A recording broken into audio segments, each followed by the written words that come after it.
Malam itu, orang yang kamu hina ternyata adalah bos di tempat kerjamu sendiri. Di depan ratusan tamu undangan, amplop sumbangan miliknya dirobek. Lalu uang 60.000 dilempar tepat ke wajahnya seperti sampah. Pengantin wanita itu tertawa puas, seolah penghinaan adalah hiburan paling manis di hari pernikahannya. Tapi dia tidak tahu, tawa itu hanya punya waktu beberapa menit sebelum berubah jadi tangisan yang membuat dada sesak. Karena gembel yang dia injak harga dirinya itu sebenarnya bisa memecatnya dan menghancurkan karirnya hanya dengan satu jentikan jari. Mari masuk ke ceritanya. Langit Jakarta tampak cerah berbintang, tapi di dalam dada seseorang, badai sudah mulai berkumpul pelan-pelan. Di depan lobi Hotel Grand Mahkota yang megah, deretan mobil mewah berhenti silih berganti, menurunkan tamu dengan pakaian paling mahal dan senyum paling percaya diri. Karpet merah terbentang rapi, lampu-lampu gantung memantulkan kilau ke lantai marmer yang mengilap, dan wangi parfum mahal bercampur dengan aroma bunga lili segar yang menghiasi setiap sudut. Semua tampak sempurna, seperti dunia yang hanya dibuat untuk orang-orang yang bernilai. Lalu muncul satu sosok yang terasa salah tempat, tapi berdiri dengan cara yang tidak meminta maaf pada siapapun. Fajar melangkah masuk tanpa suara. Tidak ada pintu mobil yang dibukakan khusus untuknya. Tidak ada jas mengkilap yang memeluk tubuhnya. Yang ada, hanya kemeja batik, lengan panjang berwarna coklat tanah. Motifnya klasik, namun warnanya sedikit memudar karena sering dicuci. Celana bahan hitam yang ia pakai terlihat rapi. Potongannya sederhana, dan sepatu pantofel di kakinya memang bersih, tapi sudah tua, dengan beberapa goresan halus di kulitnya seperti bekas perjalanan panjang yang tidak pernah ia ceritakan. Di tangan kanannya, Fajar menggenggam sebuah amplop putih, tipis dengan erat. Bukan karena amplop itu berisi sesuatu yang membuatnya bangga, melainkan karena amplop itu adalah alasan dia datang. Malam ini, dia tidak datang untuk pamer, tidak datang untuk mengemis perhatian, dan sama sekali tidak datang untuk merusak pesta siapapun. Dia hanya ingin menutup lembaran masa lalu dengan baik, memberi selamat, lalu pulang membawa hati yang lebih ringan. Tapi, kemewahan seringkali kejam pada orang yang terlihat tidak selevel. Begitu Fajar masuk ke dalam area Grand Ballroom, bisik-bisik langsung menggeliat seperti ular. Tatapan sinis menyapu dari atas ke bawah, seakan menilai harga diri seseorang hanya dari merek pakaian yang menempel di tubuhnya. Lihat deh orang itu kok bisa masuk ke pesta sekelas ini, bisik seorang wanita bergaun merah pada temannya. Mungkin sopir nyasar kali, atau tukang catering, jawab temannya sambil tertawa kecil, menutup mulut seperti pura-pura sopan, padahal matanya tajam menertawakan. Fajar mendengar semuanya. Telinganya menangkap setiap ejekan yang melayang halus, tapi menusuk. Namun ia tidak menunduk. Ia tetap menegakkan kepalanya dan berjalan pelan, tenang, seolah langkahnya punya martabat sendiri. Dalam diam, ada ribuan cerita yang mengendap di tatapannya. Ada luka lama, ada tekad, dan ada sesuatu yang jauh lebih dingin daripada amarah, yaitu kendali. Ia bergerak menuju antrean tamu yang hendak bersalaman di pelaminan. Antreannya panjang, dan setiap langkah mendekat terasa seperti mendekat pada pintu yang dulu pernah menutup wajahnya, menutup hatinya, dan menutup seluruh harapannya. Dari kejauhan, Fajar melihat sepasang pengantin yang malam ini menjadi raja dan ratu pesta. Lampu sorot membuat mereka terlihat seperti tokoh utama dunia, seolah semua orang wajib mengakui kebahagiaan mereka. Di sana berdiri Wulan, wanita yang pernah mengisi hari-hari Fajar selama 3 tahun. Malam ini, Wulan terlihat sangat cantik, dengan gaun pengantin putih berekor panjang, mahkota kecil berkilau di kepalanya, dan senyum yang merekah manis. Tapi Fajar tahu, di balik senyum itu ada hati yang dingin, hati yang perhitungan, hati yang pernah memilih realistis dengan cara yang menghancurkan seseorang tanpa ampun. Di samping Wulan berdiri Aldi, pria yang kini menjadi suaminya. Jas abu-abu metalik melekat sempurna di tubuhnya, senyumnya lebar, tapi matanya memancarkan kesombongan yang tidak berusaha disembunyikan. Aldi adalah manajer muda yang sedang naik daun, pria yang dipilih Wulan karena jabatannya, bukan semata karena cintanya. Jantung Fajar berdegup sedikit lebih kencang saat gilirannya makin dekat. Ia menarik napas panjang, menahan rasa yang naik turun di dadanya. Dalam hati, ia melatih kalimat sederhana yang seharusnya mudah diucapkan, tapi terasa berat karena semua yang pernah terjadi. Selamat malam.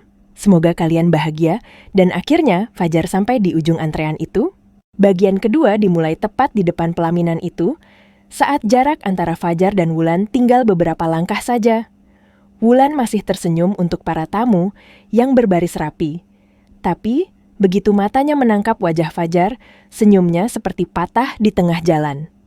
Ada detik hening yang sangat kecil, namun cukup untuk membuat udara di sekitarnya berubah dingin.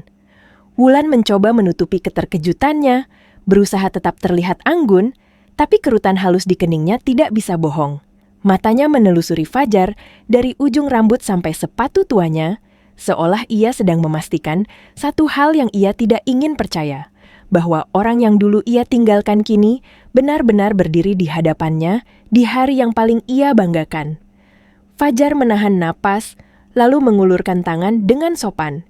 Suaranya tenang, tidak gemetar, tidak memohon, tidak menuntut apapun. Selamat ya Wulan, selamat Aldi. Aku turut berbahagia untuk kalian. Kata-kata itu keluar pelan, seperti niat baik yang disisir rapi, supaya tidak menyinggung siapapun. Ia bahkan masih menggenggam amplop putih itu dengan cara yang hormat, seakan ia datang sebagai tamu biasa, bukan sebagai masa lalu yang bisa mengacaukan suasana. Namun, ada sesuatu di mata Aldi yang langsung menyala. Bukan rasa canggung, bukan rasa bersalah, melainkan rasa menang, rasa puas, seperti seorang pemburu yang tiba-tiba melihat mangsa datang sendiri tanpa dipanggil. Aldi menatap Fajar beberapa detik, lalu bibirnya melengkung. Dalam kepala Aldi, ini bukan momen pernikahan yang harus dijaga sakralnya. Ini panggung. Ini kesempatan untuk pamer. Ini kesempatan untuk membuat dirinya terlihat paling hebat, paling berkuasa, paling pantas memiliki Wulan di depan semua orang. Dan ketika seorang pria seperti Aldi menemukan panggung, ia tidak akan melewatkannya.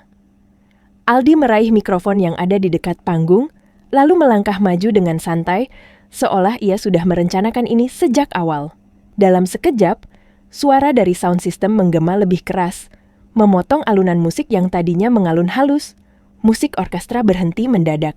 Beberapa tamu tersentak, kepala-kepala menoleh bersamaan, seperti ada tali tak terlihat yang menarik perhatian semua orang ke arah pelaminan. Ribuan mata kini tertuju ke satu titik, ke Fajar. Aldi mengangkat mikrofon dekat mulutnya, suaranya dibuat lantang, dibuat lucu, dibuat seolah ini hanya candaan manis di pesta. Tapi, setiap kata yang keluar tajam seperti pisau yang dibungkus tawa. Ia memperkenalkan Fajar dengan gaya yang membuat orang-orang langsung mengerti siapa dia dan apa perannya di masa lalu Wulan. Lalu, Aldi menambahkan kalimat yang membuat beberapa orang tertawa, beberapa orang menutup mulut pura-pura kaget, dan beberapa orang menatap Fajar dengan iba yang diam-diam menghina.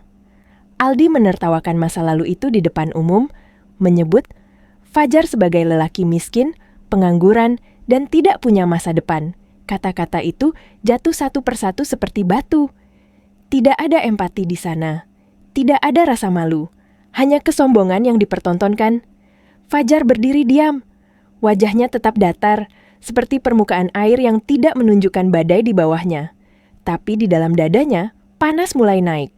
Bukan panas yang meledak, melainkan panas yang menekan pelan-pelan, membuat napas terasa lebih berat. Ia menahan diri. Ia sudah datang dengan niat baik. Ia tidak ingin membuat keributan. Ia tidak ingin membalas, tidak malam ini. Namun, Aldi belum selesai. Ia memutar badan sedikit, menatap ke arah tamu undangan, seakan ingin memastikan semua orang mendengar.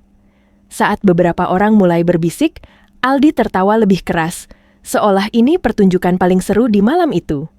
Dan ketika seseorang bertanya dengan suara cukup keras, siapa pria itu dan kenapa ada di sini, Aldi menjawab dengan gaya penuh kemenangan. Fajar menatap Aldi, lalu menjawab tanpa emosi. Aku diundang Aldi. Kalimat sederhana itu justru membuat Aldi makin bersemangat. Ia mencondongkan tubuh, menatap Fajar seperti menatap sesuatu yang lucu. Di dalam kepalanya, undangan itu hanya membuat permainan semakin menarik. Ia ingin melihat seberapa jauh ia bisa mempermalukan seseorang yang sudah dianggap tidak punya apa-apa. Aldi mengangkat mikrofon lagi, suaranya menggelegar, memancing tawa. Menarik. Mari kita lihat seberapa kaya mantan pacar istriku ini. Fajar masih memegang amplop putihnya. Ia maju setengah langkah dan menyerahkan amplop itu tenang, tanpa tergesa. Amplop itu bukan besar, tidak tebal, tidak membuat siapapun terpesona. Tapi, cara Fajar menyerahkannya seperti ia sedang menyerahkan harga diri yang tetap ia jaga, meski orang lain ingin menjatuhkannya. Aldi menerima amplop itu, lalu membukanya di depan semua orang. Beberapa detik kemudian, wajah Aldi berubah. Bukan karena terharu, tapi karena menemukan sesuatu yang bisa dijadikan bahan tertawaan. Ia mengeluarkan uang dari dalamnya. Uang Rp50.000. Ada hening sesaat, lalu tawa meledak. Tawa yang bukan karena lucu, melainkan karena merasa lebih tinggi. Aldi mengangkat uang itu ke udara, seperti sedang menunjukkan bukti kemenangan. Ia mendekatkan mikrofon ke mulutnya lagi. Suaranya penuh ejekan. 50.000. Aldi mengulangnya lebih keras, seolah angka itu adalah lelucon paling mahal di ruangan paling mewah. Lalu, ia mulai merangkai kalimat yang membuat setiap orang yang mendengar merasa mereka sedang menonton seseorang dihancurkan pelan-pelan. Aldi membandingkan uang itu dengan kemewahan pesta. Ia menyebut dinginnya AC di gedung megah itu, musik kelas atas yang sedang dimainkan, semua fasilitas yang dinikmati para tamu, lalu menertawakan fakta bahwa Fajar membayar semua itu dengan 50.000. Dan saat tawa masih bergema, Aldi menambahkan hinaan lain yang lebih kejam. Ia menyebut tukang parkir di depan hotel saja penghasilannya bisa lebih besar. Ia menatap sepatu tua Fajar, menatap celana sederhana itu, lalu berkata dengan nada jijik, seolah Fajar membawa debu ke tempat suci. Jangan bikin karpet pelaminan aku kotor. Aldi meremas uang 50.000 itu. Perlahan, sengaja, sampai uang itu kusut jadi bola kecil. Seolah ia sedang meremas harga diri seseorang di telapak tangannya. Lalu, tanpa ragu, ia melempar bola kertas itu ke arah Fajar. Bola itu memantul kecil dan jatuh di lantai dekat pelaminan. Ambil uangmu. Aldi berkata, seolah memberi sedekah, padahal ia sedang menginjak orang lain dengan sepatu yang mengkilap. Ia menambahkan bahwa ia tidak butuh uang receh. Di pesta ini, katanya, sumbangan minimal 1 juta. Kata-kata minimal itu membuat orang-orang tertawa lagi, seolah aturan itu hukum alam yang tak boleh dilanggar. Aldi belum puas. Ia menatap Fajar dari atas sampai bawah, lalu berkata dengan nada merendahkan, seolah memberi nasihat baik, padahal menusuk lebih dalam. Kalau kamu lapar dan enggak punya uang, mending kamu pergi cari kerja. Bahkan kerja jadi pelayan pun lebih cocok daripada berdiri di sini bawa uang segitu. Fajar menatap bola kertas itu di lantai. Ia tidak langsung mengambilnya. Matanya tidak berkaca-kaca. Wajahnya tidak memelas. Tapi ada sesuatu yang berubah di tatapannya. Bukan karena ia butuh uang itu. Bukan karena ia miskin lalu merasa tertampar. Melainkan karena ia menghargai uang itu. Uang itu simbol kerja keras, simbol waktu. Simbol perjuangan yang mungkin tidak pernah dihitung oleh orang-orang yang hidupnya dimanjakan jabatan dan gengsi. Dan Aldi baru saja mempermainkan simbol itu seperti sampah, hanya untuk memuaskan ego. Fajar mengangkat pandangannya pelan, lalu ia bicara, suaranya rendah, dingin, jelas. Tidak berteriak, tidak mengemis, tidak mencoba menang dengan tawa. Kata-katanya pendek, tapi berat. Simpan saja kesombonganmu ini, Aldi. Nikmatilah pestamu. Kalimat itu membuat senyum Aldi mengeras. Di mata Aldi, itu bukan ucapan biasa.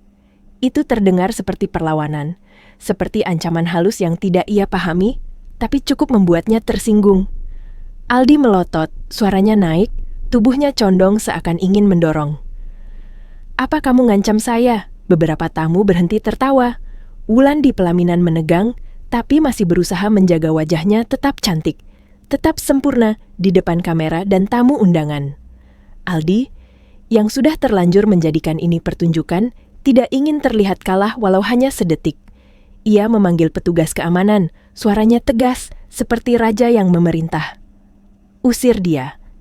Jangan biarkan dia berkeliaran di lobi dan mengganggu tamu VIP saya." Dua petugas keamanan datang cepat. Mereka mencengkeram lengan kiri dan kanan Fajar. Cengkeraman itu kasar, menunjukkan bahwa mereka menganggap Fajar bukan tamu, melainkan masalah. Fajar tidak meronta, ia hanya menatap lurus ke depan, membiarkan dirinya ditarik keluar dari ballroom yang dingin itu, melewati tatapan orang-orang yang tadi tertawa, melewati bisik-bisik yang kini terdengar seperti desisan. Saat pintu besar ballroom menutup di belakangnya, seolah dunia kemewahan itu mengusirnya keluar, Fajar merasakan sesuatu menyala di dalam dada. Bukan rasa malu yang membuatnya runtuh, melainkan api yang baru saja dinyalakan. Api yang tenang, api yang berbahaya. Di dekat pintu keluar, ia berhenti mendadak dan menoleh sedikit. Pada petugas keamanan, suaranya tetap rendah tapi tegas. "Lepaskan. Saya bisa jalan sendiri." Petugas itu mendengus, lalu melepaskan. Mereka kembali masuk, seolah Fajar bukan lagi urusan mereka. Fajar berdiri sendirian di luar. Udara malam terasa lembab. Dan entah sejak kapan, suara tawa di dalam hotel seakan menghilang, tergantikan oleh suara gemuruh hujan deras di dalam kepalanya. Ia menatap langit yang gelap, merasakan dingin merayap pelan di kulitnya, sementara pikirannya mulai diseret mundur, jauh ke masa ketika semuanya belum menjadi sekejam ini. Ingatan Fajar mulai melayang, kembali ke sebuah kamar kos sempit yang atapnya bocor, saat Fajar muda berdiri berhadapan dengan Wulan, dan dunia mereka mulai retak untuk pertama kalinya. Bagian ketiga membawa kita mundur bertahun-tahun ke belakang, ke masa ketika Fajar belum berdiri di depan hotel mewah dengan harga diri yang diinjak-injak, ke masa ketika hidupnya masih dipenuhi harapan sederhana dan cinta yang terasa tulus. Waktu itu, Fajar tinggal di sebuah kamar kos kecil di pinggiran kota. Temboknya kusam, kipas angin berderit pelan di langit-langit, dan setiap hujan turun, ember harus diletakkan di sudut ruangan untuk menampung tetesan air dari atap yang bocor. Di tempat sempit itulah Fajar dan Wulan pernah bermimpi bersama, berbagi mie instan, berbagi tawa, dan berbagi keyakinan bahwa masa depan akan berubah kalau mereka mau berjuang.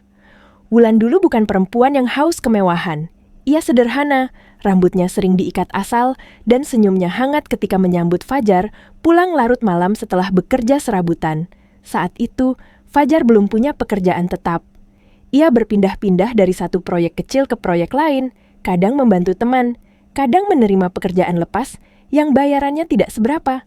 Tapi ia selalu pulang membawa cerita, membawa harapan, dan membawa janji yang diulang setiap malam. "Suatu hari aku akan bikin hidup kita lebih baik." Dan Wulan percaya. Setidaknya, ia ingin percaya. Malam-malam di kamar kos itu sering diisi percakapan pelan tentang rencana masa depan, tentang rumah kecil yang ingin mereka beli, tentang anak-anak yang akan berlarian di halaman sempit. Fajar berbicara dengan mata berbinar, menggambarkan ide-ide yang menurutnya bisa mengubah nasib.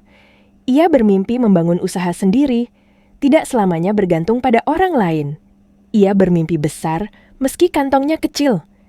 Tapi waktu berjalan dan mimpi tanpa hasil mulai terasa melelahkan bagi orang yang menunggu. Tekanan datang dari mana-mana. Orang tua Wulan mulai mempertanyakan masa depan hubungan mereka. Teman-teman Wulan mulai menikah satu persatu, memamerkan foto rumah baru, mobil cicilan, dan kehidupan yang tampak stabil. Di sisi lain, Fajar masih saja berbicara tentang rencana dan ide. Tanpa tanggal, pasti kapan semua itu akan menjadi nyata. Setiap kali Wulan bertanya, jawabannya selalu sama. "Beri aku waktu sedikit lagi."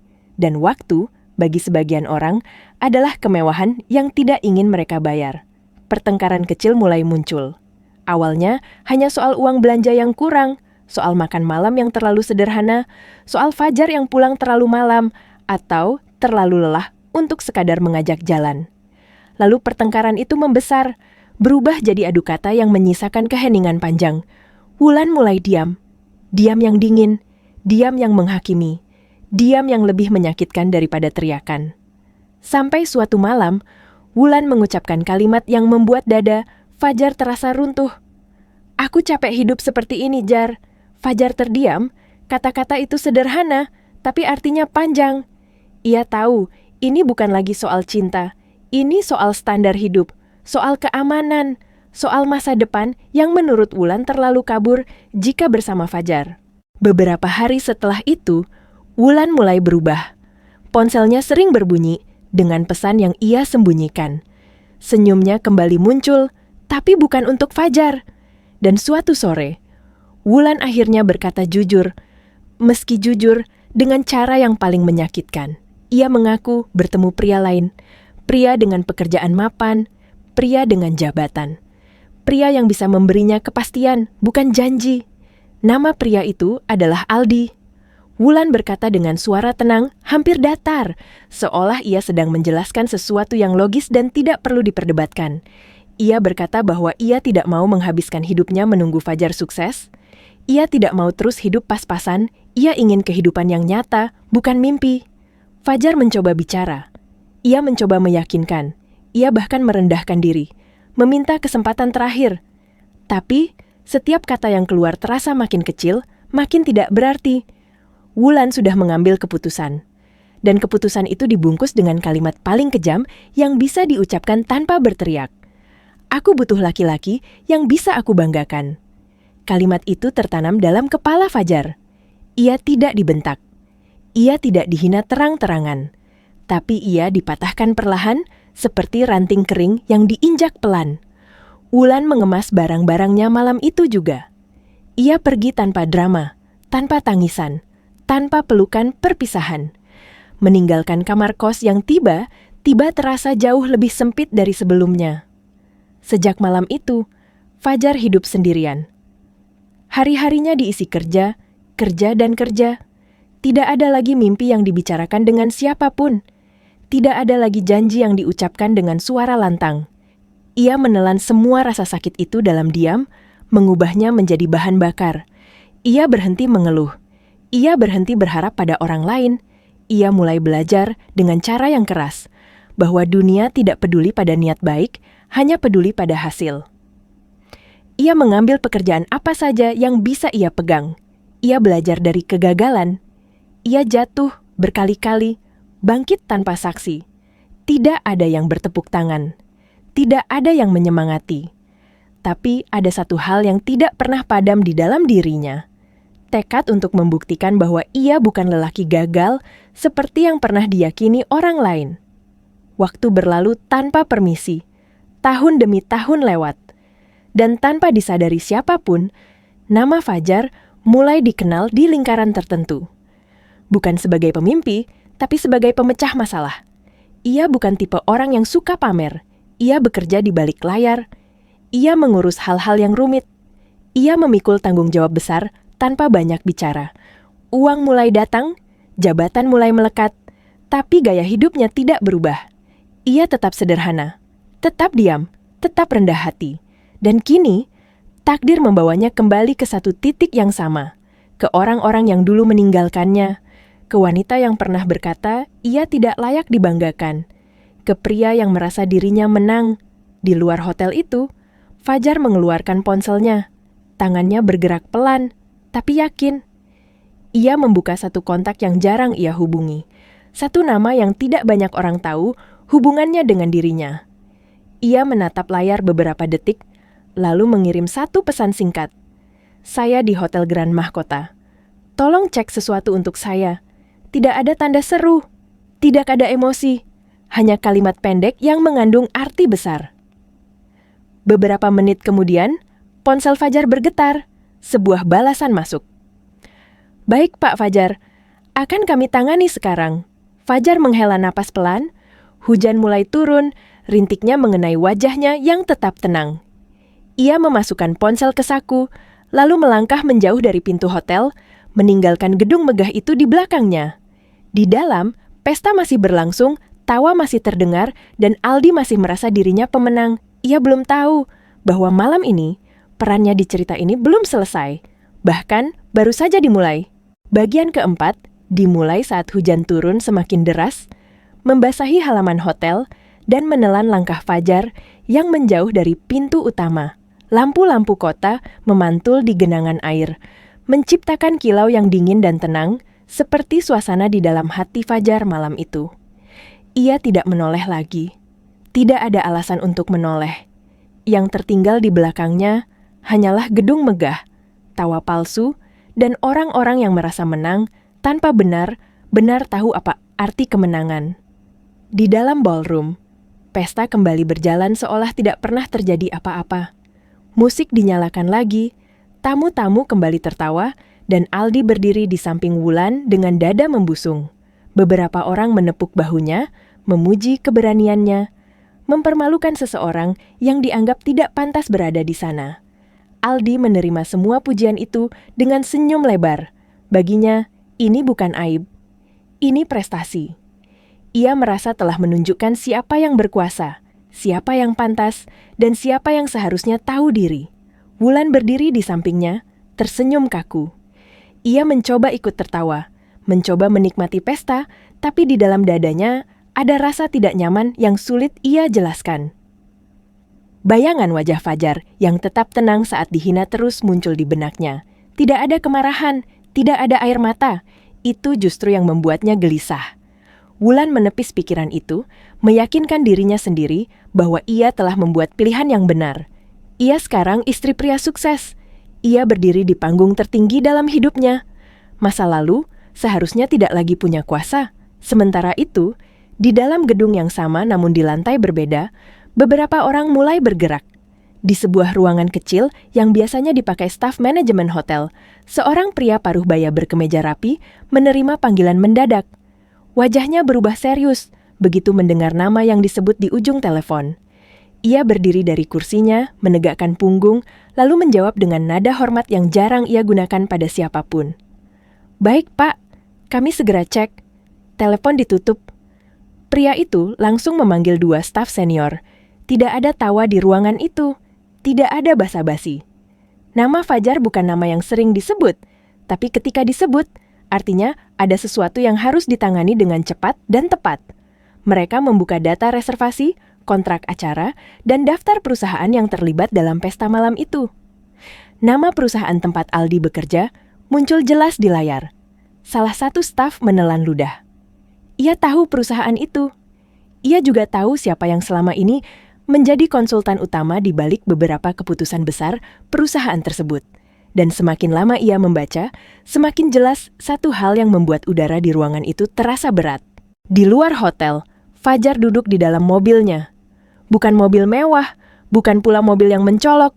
Mobilnya sederhana, bersih, dan tenang, sama seperti pemiliknya. Ia tidak menyalakan mesin.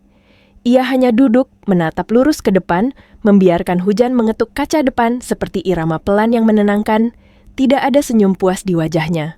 Tidak ada raut dendam, yang ada hanya ketenangan seseorang yang tahu, cepat atau lambat, kebenaran akan menemukan jalannya sendiri. Di dalam ballroom, Aldi kembali mengambil mikrofon, kali ini untuk bersulang. Suaranya lantang, penuh percaya diri. Ia berbicara tentang kesuksesan, tentang kerja keras, tentang bagaimana hidup memberi hadiah pada mereka yang pantas. Setiap kata terdengar seperti sindiran, tidak langsung pada seseorang yang baru saja diusir keluar. Tamu-tamu mengangkat gelas, bersorak, dan musik kembali menggema. Namun di tengah sorakan itu, seorang staf hotel mendekati koordinator acara dengan wajah tegang. Mereka berbisik singkat. Koordinator itu mengangguk pelan, lalu menatap ke arah pelaminan. Matanya tertuju pada Aldi. Ada keraguan di sana, tapi juga ada keharusan untuk bertindak. Beberapa menit kemudian, ponsel Aldi bergetar di saku jasnya. Ia mengabaikannya. Ia sedang menikmati sorotan. Getaran itu berhenti, lalu datang lagi. Kali ini lebih lama. Wulan melirik ke arahnya, berusaha tetap tersenyum, tapi ada tanya di matanya. Aldi mengerutkan kening, sedikit terganggu, lalu akhirnya mengeluarkan ponselnya. Nama atasannya muncul di layar. Aldi sempat ragu, lalu mengangkat panggilan itu sambil melangkah sedikit menjauh dari pelaminan. Wajahnya yang tadinya penuh percaya diri, perlahan berubah. Dari senyum tipis, menjadi datar, lalu tegang. Suara di seberang terdengar serius, tanpa basa-basi. Kalimat demi kalimat menghantam telinga Aldi seperti palu, membuat darahnya seolah surut dari wajahnya. Aldi mencoba bicara, mencoba tertawa kecil, mencoba menjelaskan. Tapi setiap upaya terdengar semakin lemah. Ia melirik ke arah tamu-tamu, ke arah Wulan, lalu ke arah panggung yang tadi terasa seperti tahtanya. Tangannya mulai gemetar. Di ujung panggilan itu, hanya ada satu instruksi singkat. Datang ke kantor besok pagi. Ini serius. Telepon terputus. Aldi berdiri terpaku. Dunia yang tadi terasa di bawah kakinya, kini seperti bergeser pelan. Ia menelan ludah, mencoba menenangkan diri, meyakinkan dirinya bahwa ini hanya kebetulan. Tidak mungkin ada hubungannya. Tidak mungkin seseorang seperti Fajar bisa memengaruhi apapun. Tidak mungkin. Namun jauh di dalam dadanya, sebuah rasa takut kecil mulai tumbuh. Rasa yang tidak bisa ia jelaskan, tapi cukup untuk membuat senyumnya kembali ke pelaminan terasa dipaksakan. Di luar, hujan mulai reda. Fajar menyalakan mesin mobilnya. Ia tidak terburu-buru. Ia tahu langkah pertama sudah diambil. Dan apa yang akan terjadi selanjutnya bukan lagi soal balas dendam, melainkan tentang konsekuensi. Bagian kelima dimulai keesokan paginya, saat matahari belum sepenuhnya naik, dan Jakarta masih diselimuti sisa-sisa hujan malam sebelumnya. Di sebuah gedung perkantoran tinggi dengan dinding kaca mengilap, Aldi melangkah masuk dengan wajah tegang. Jas yang kemarin ia pakai dengan penuh kebanggaan, kini terasa berat di bahunya. Setiap langkahnya di lobi, terdengar lebih keras dari biasanya, seolah lantai marmer ikut mengingatkan bahwa hari ini bukan hari biasa. Di ruang rapat lantai atas, suasana sudah berbeda sejak awal. Tidak ada senyum basa-basi, tidak ada obrolan ringan. Beberapa pimpinan duduk dengan wajah serius, layar presentasi menyala menampilkan data, laporan, dan grafik yang biasanya membuat Aldi merasa percaya diri. Tapi pagi ini, semua itu terasa seperti tuduhan diam-diam. Atasan Aldi membuka pembicaraan tanpa memutar kata. Ia bertanya tentang acara pernikahan semalam, tentang insiden di hotel, tentang seseorang bernama Fajar. Nama itu diucapkan dengan jelas, pelan, namun berat. Aldi terdiam beberapa detik. Ia tidak mengira nama itu akan muncul di ruangan ini. Di tempat yang selama ini, ia anggap aman dari urusan pribadi. Aldi mencoba tertawa kecil, menyebut semuanya hanya kesalahpahaman, hanya candaan di pesta. Tapi kalimat itu langsung dipotong. Salah satu pimpinan lain menggeser sebuah map ke tengah meja. Isinya kontrak kerjasama, laporan evaluasi, dan catatan tentang perilaku profesional. Di sana tertulis jelas bahwa perusahaan mereka memiliki hubungan bisnis langsung dengan pihak yang Aldi hina semalam. Hubungan yang sangat penting. Hubungan yang selama ini dijaga dengan penuh kehati-hatian. Dan di pusat hubungan itu berdiri satu nama yang membuat tenggorokan Aldi mengering. Fajar. Bukan sebagai tamu biasa, bukan sebagai mantan pacar seseorang, melainkan sebagai konsultan utama yang punya pengaruh besar terhadap keberlanjutan proyek-proyek bernilai miliaran. Orang yang selama ini jarang muncul ke publik, jarang bicara, tapi setiap keputusannya diikuti tanpa banyak pertanyaan. Ruangan itu hening. Aldi merasa napasnya pendek. Ia mulai bicara cepat, mencoba membela diri, mencoba mengatakan bahwa ia tidak tahu. Tapi ketidaktahuan bukan alasan. Salah satu pimpinan menatapnya tajam dan berkata bahwa sikap seperti itu mempermalukan orang lain di depan umum, apalagi mitra strategis, tidak bisa ditoleransi. Di saat yang sama, di tempat lain, Fajar duduk tenang di sebuah ruang kerja sederhana. Tidak ada logo besar, tidak ada kemewahan berlebihan, hanya meja rapi, laptop terbuka, dan secangkir kopi yang uapnya masih mengepul. Ia membaca laporan yang masuk sejak pagi, termasuk satu email singkat yang menjelaskan situasi di perusahaan tempat Aldi bekerja. Fajar tidak tersenyum. Ia juga tidak terlihat puas. Ia hanya membaca, lalu menutup laptop pelan. Ia tidak meminta siapapun dihukum. Ia tidak meminta balas dendam. Ia hanya meminta agar urusan profesional ditangani secara profesional. Dan dunia bisnis punya caranya sendiri untuk menilai siapa yang layak dipercaya. Kembali ke ruang rapat, keputusan akhirnya diambil. Aldi diberi sanksi berat. Jabatannya ditangguhkan. Namanya dicoret dari proyek besar yang selama ini ia banggakan. Ia diminta menulis laporan resmi dan permintaan maaf tertulis kepada pihak terkait. Semua itu disampaikan dengan nada datar, tanpa emosi, tanpa drama. Justru itulah yang paling menghancurkan. Saat rapat berakhir, Aldi keluar dengan langkah limbung. Ponselnya bergetar berkali-kali. Pesan dari Wulan masuk bertubi-tubi, menanyakan apa yang terjadi, kenapa ia dipanggil mendadak, kenapa wajahnya di foto grup kantor terlihat pucat. Aldi tidak tahu harus menjawab apa. Kata-kata yang biasanya mudah ia susun kini terasa menghilang. Di rumah, Wulan menunggu dengan perasaan tidak tenang. Gaun pengantin yang kemarin ia kenakan kini, tergantung rapi di lemari, masih berkilau, tapi entah kenapa terasa asing. Ketika Aldi akhirnya pulang, wajahnya berbeda. Tidak ada kesombongan, tidak ada tawa. Yang ada hanya kelelahan dan ketakutan yang belum pernah Wulan lihat sebelumnya. Aldi menceritakan semuanya. Tentang rapat, tentang jabatan, tentang Fajar. Nama itu kembali menghantam Wulan, kali ini dengan cara yang jauh lebih keras. Wulan duduk terdiam, pikirannya berputar. Ia teringat wajah Fajar semalam, ketenangannya, cara ia pergi tanpa berteriak. Perlahan, satu kesadaran pahit muncul. Orang yang dulu ia anggap tidak punya masa depan, ternyata berjalan di jalur yang tidak pernah ia lihat. Jalur yang sunyi tapi kuat. Dan kini, jalur itu berpotongan kembali dengan hidupnya. Wulan menelan ludah. Ada rasa menyesal yang mulai merayap, tapi juga rasa takut. Takut pada apa yang mungkin akan terjadi selanjutnya. Takut pada kenyataan bahwa pilihan yang ia banggakan mungkin dibangun di atas kesombongan yang rapuh. Sementara itu, Fajar menatap keluar jendela ruang kerjanya.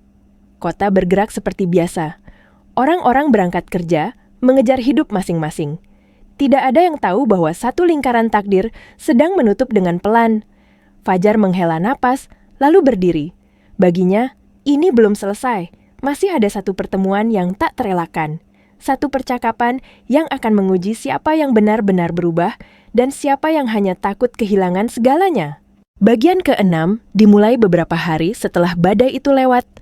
Ketika hidup perlahan kembali ke ritmenya, tapi hati beberapa orang justru makin kacau. Wulan duduk sendirian di ruang tamu rumah barunya yang luas dan dingin. Semua terlihat sempurna. Sofa empuk, lampu kristal, lukisan mahal di dinding. Namun, tidak ada kehangatan. Sejak kejadian di kantor Aldi, rumah itu terasa seperti bangunan kosong yang hanya diisi kecemasan. Aldi semakin jarang bicara. Ia pulang dengan wajah muram, duduk lama menatap ponselnya, menunggu kabar yang tidak pernah datang. Jabatan yang ditangguhkan membuatnya kehilangan arah. Telepon dari rekan kerja berhenti berdatangan. Orang-orang yang dulu memujinya kini menjaga jarak. Dunia yang dulu tunduk pada status dan gelarnya, tiba-tiba memunggunginya tanpa rasa bersalah. Wulan mencoba menenangkan, tapi suaranya sendiri gemetar. Di dalam hatinya, ada konflik yang tidak bisa ia sembunyikan lagi. Ia mulai membandingkan dua pria dalam hidupnya. Yang satu, pernah ia hina karena tidak punya apa-apa, tapi berdiri tegak meski diinjak. Yang satu ia pilih karena terlihat sempurna, tapi runtuh begitu pondasinya digoyang sedikit saja. Malam itu, Wulan tidak bisa tidur. Bayangan Fajar terus muncul. Cara ia berbicara tenang, cara ia pergi tanpa memohon, dan yang paling menghantui, cara ia tidak terlihat ingin membalas dendam, seolah semua yang terjadi hanyalah konsekuensi alami. Itu jauh lebih menakutkan daripada amarah. Tanpa sepengetahuan Aldi, Wulan mengirim pesan singkat ke nomor yang sudah lama ia simpan, tapi tak pernah ia sentuh lagi. Tangannya gemetar saat mengetik. Kalimatnya sederhana, tapi berat. Ia meminta bertemu. Tidak untuk membahas masa lalu, katanya, hanya ingin bicara. Pesan itu terkirim. Wulan menatap layar ponselnya lama, menunggu. Beberapa menit terasa seperti berjam-jam, lalu sebuah balasan masuk. Baik. Kita bisa bertemu. Tidak ada tambahan. Tidak ada nada emosi. Jawaban itu justru membuat jantung Wulan berdegup lebih cepat. Keesokan sore, mereka bertemu di sebuah kafe kecil yang tenang. Bukan tempat mewah, bukan tempat penuh kenangan. Hanya ruang netral seperti posisi mereka sekarang. Fajar datang lebih dulu. Penampilannya tetap sederhana. Tidak ada perubahan mencolok, tapi ada wibawa yang sulit dijelaskan. Ia berdiri saat Wulan datang, menyapanya sopan, lalu duduk kembali. Percakapan dimulai canggung. Wulan meminta maaf. Kata-kata itu keluar pelan, penuh beban. Ia tidak membela diri. Ia tidak menyalahkan keadaan. Ia mengakui kesombongannya, keputusannya, dan caranya meninggalkan Fajar dulu. Suaranya bergetar saat ia berkata bahwa ia tidak pernah menyangka hidup akan berputar sejauh ini. Fajar mendengarkan tanpa menyela. Tatapannya tenang, bukan dingin, bukan juga lembut berlebihan. Saat Wulan selesai bicara, ia terdiam sejenak, lalu menjawab dengan suara rendah. Ia berkata bahwa ia tidak menyimpan dendam. Ia juga tidak berniat membuktikan apapun pada siapapun. Semua yang ia lakukan adalah untuk dirinya sendiri, untuk berdamai dengan masa lalu. Ia menatap Wulan dan mengatakan satu hal yang membuat dada Wulan terasa sesak, bahwa terkadang kehilangan bukan hukuman, melainkan pelajaran. Dan tidak semua pelajaran datang untuk diperbaiki, sebagian hanya untuk dipahami. Wulan menunduk. Air mata jatuh tanpa suara. Ia menyadari pertemuan ini bukan awal baru. Ini penutup. Penutup yang datang terlambat. Mereka berpisah dengan sopan. Tidak ada janji. Tidak ada harapan yang digantungkan. Fajar berjalan pergi dengan langkah mantap. Sementara Wulan duduk lebih lama, merasakan pahit yang akhirnya ia mengerti. Di rumah, Aldi menunggu. Ia bertanya kemana Wulan pergi. Wulan tidak menjawab panjang. Ia hanya berkata bahwa hidup tidak selalu berjalan sesuai rencana dan bahwa kesombongan punya harga yang mahal. Aldi terdiam. Untuk pertama kalinya, ia tidak punya kata balasan. Di malam yang sama, Fajar berdiri di balkon apartemennya memandang kota yang berkilau. Ia merasa ringan, bukan karena menang, tapi karena tidak lagi membawa beban lama. Ia tahu hidup akan terus berjalan dan setiap orang akan menanggung pilihannya sendiri. Cerita ini belum berakhir sepenuhnya. Masih ada satu bagian terakhir, ketika semua konsekuensi benar-benar mencapai titik akhirnya. Bagian ketujuh datang dengan tenang, tanpa ledakan, tanpa suara keras. Tapi justru itulah yang membuatnya terasa paling nyata. Beberapa minggu setelah pertemuan di kafe itu, hidup masing-masing orang mulai menampakkan arah akhirnya. Tidak ada lagi kejutan besar, hanya rangkaian konsekuensi yang jatuh satu persatu. Pelan namun pasti. Di kantor, posisi Aldi resmi dicopot. Tidak ada pengumuman dramatis. Tidak ada gosip berlebihan. Hanya satu email singkat yang menyatakan perubahan struktur manajemen. Nama Aldi tidak lagi tercantum di daftar pimpinan. Meja kerjanya dipindahkan. Akses ke proyek besar ditutup. Rekan-rekan yang dulu berebut mendekat kini, menyapa seadanya, bahkan sebagian berpura-pura tidak melihat. Dunia profesional memang seperti itu. Ia tidak membenci, tapi juga tidak menunggu siapapun. Aldi mencoba bertahan. Ia mengirim lamaran ke beberapa perusahaan lain, mengandalkan pengalaman dan nama besarnya. Tapi pintu-pintu itu tidak terbuka selebar dulu. Ada pertanyaan, ada keraguan, ada bisik-bisik yang tidak pernah diucapkan terang-terangan, tapi cukup untuk membuat proses berhenti di tengah jalan. Aldi mulai merasakan apa yang dulu ia anggap sepele, rasa tidak pasti, rasa ditolak tanpa penjelasan. Di rumah, hubungan dengan Wulan makin renggang. Mereka tidak bertengkar hebat, justru terlalu tenang. Tenang yang dingin. Wulan melihat Aldi bukan lagi sebagai sosok yang ia banggakan, melainkan sebagai cermin dari kesalahan yang pernah ia buat. Memilih berdasarkan status, bukan karakter. Aldi pun merasakan perubahan itu. Ia mulai sadar bahwa rasa hormat yang ia terima dulu bukan datang dari dirinya, melainkan dari posisi yang kini hilang. Suatu malam, Wulan akhirnya berkata jujur. Ia mengakui bahwa pernikahan mereka dibangun terlalu cepat, terlalu dangkal, dan terlalu percaya pada simbol kesuksesan. Tidak ada teriakan, tidak ada saling menyalahkan, hanya pengakuan pahit bahwa mereka sama-sama salah. Beberapa bulan kemudian, mereka sepakat berpisah dengan cara dewasa, meski luka tetap ada. Pernikahan yang dulu dipamerkan dengan megah berakhir tanpa sorotan. Sementara itu, hidup Fajar berjalan sederhana seperti biasa. Ia tetap bekerja di balik layar, tetap memilih diam daripada pamer. Beberapa proyek besar selesai dengan baik. Kepercayaannya di dunia profesional semakin kuat, bukan karena ia menekan orang lain, tapi karena ia konsisten dan adil. Ia tidak pernah membicarakan kejadian di hotel itu lagi. Bagi Fajar, masa lalu sudah ditutup rapi. Suatu sore, Fajar menerima pesan singkat dari nomor tak dikenal. Isinya hanya satu kalimat pendek, "Terima kasih, sudah mengajarkan kami tentang rendah hati." Fajar membaca, lalu tersenyum tipis. Ia tidak membalas. Tidak semua pesan perlu jawaban. Di akhir cerita ini, tidak ada pemenang yang berdiri di atas orang lain, tidak ada sorak-sorai. Yang ada hanya pelajaran, bahwa menghina orang lain tidak pernah membuat kita lebih tinggi, bahwa kesombongan selalu meminta bayaran, cepat atau lambat. Dan bahwa harga diri sejati tidak perlu diumumkan, ia terlihat dari cara seseorang tetap tenang saat diperlakukan tidak adil. Fajar melangkah maju dengan hidupnya. Wulan belajar menerima pilihannya. Aldi menanggung akibat dari sikapnya sendiri. Dunia tidak kejam, ia hanya jujur.